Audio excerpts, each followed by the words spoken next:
Ndërkohë procesi për zgjedhjen e kryesuesit të Këshillit Gjyqësor të Kosovës po zvaritet prej muajsh, pa arritur ende një epilog. Edhe në mbledhjen e fundit të këtij institucioni, përpjekja e radhës për të zgjedhur drejtuesin ka dështuar.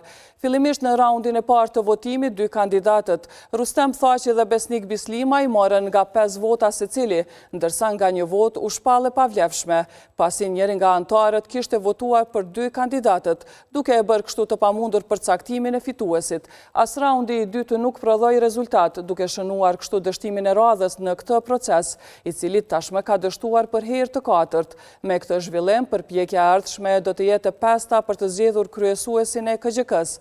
Në mungesë të një marrëveshjeje mes anëtarëve, Këshilli ka vendosur të hapë konkurs të ri për kandidat, duke e kthyer procesin në pikën 0 dhe duke e lënë të hapur çështjen e drejtimit të këtij institucioni kyç të sistemit të drejtësisë.